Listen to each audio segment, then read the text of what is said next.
Hello, my name is Pavlo Gintov. I'm a Ukrainian pianist, and this is the second of the videos that I called Music in the Times of War. And today I'd like to tell you about a Ukrainian composer whose life was greatly affected by the war. The war that is very little known in the world, but that had grave consequences for generations of Ukrainians. That is the Russian invasion of Ukraine, 1917 to 1921. Just to give you a little background information, in the wake of World War I, the Austro-Hungarian and the Russian empires collapsed, and the Ukrainian lands that had been incorporated into these empires for the first time in centuries had a chance to unite and emerge as an independent state. The independent Ukraine was proclaimed in 1917, and immediately it found itself at war with several powers. That war lasted for a little bit over than 4 years and ended with the defeat of Ukraine and its partition between the newly created Soviet Union and Poland. The creation of the independent Ukraine excited many intellectuals, writers, scholars, composers, who, after years of devastation, after seeing a complete collapse of Europe as they knew it, saw it as a chance to build something new, something good. One of those intellectuals was Theodore Akimenko, born in Kharkiv, 1876, died in Paris, 1945, who at that time was quite a well-known composer and a teacher. He was a professor at the St. Petersburg Conservatory, and in 1917 he decided to move back to his hometown, Kharkiv, to participate in the revival of Ukrainian culture. So what happened to all these intellectuals after Ukraine was defeated and overrun by the Soviets?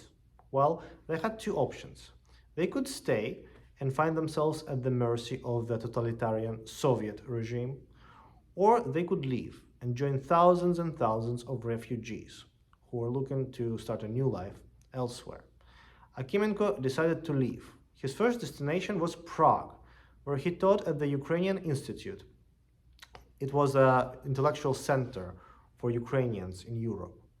When the institute was dissolved, he moved to France, where he lived a miserable life. He couldn't find any job. He was already in his 60s, and often he simply didn't have any food to eat. In 1945, he collapsed on the street of Paris, was taken to the nearby hospital, where he died from exhaustion. Akimenko's life was truly broken by that war. A well-known professor, by the way, the first composition teacher of Igor Stravinsky. He died on the streets of Paris, almost like a homeless person. But the story of his music is even more tragic. Akimenko's music is truly original. It doesn't sound like anything else. It's very colorful and full of this mysterious lyricism. He wrote works for the orchestra, chamber music, vocal cycles, violin sonatas, and a ton of music for piano.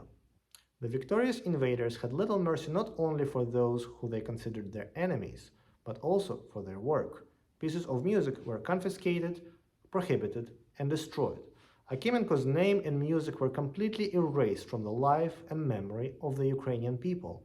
And I think the most telling is the fact that I, a Ukrainian musician, never heard of him while attending a music school in the independent Ukraine in 1990s, half a century after Akimenko's death.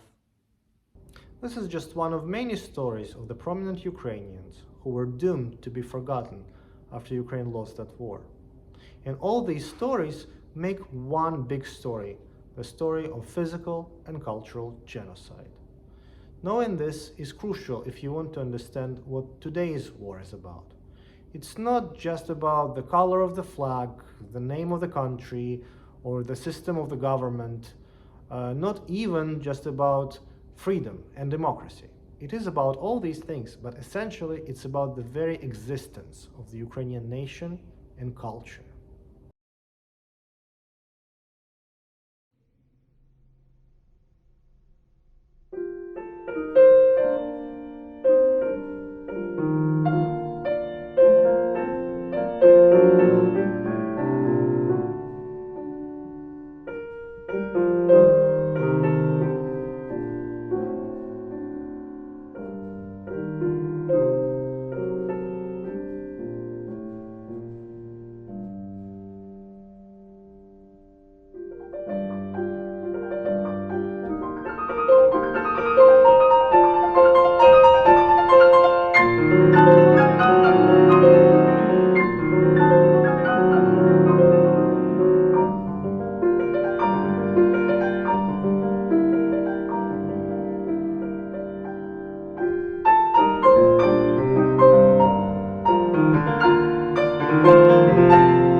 me know your thoughts. I'll post some links to the Akimenko scores and also to the recordings of his music.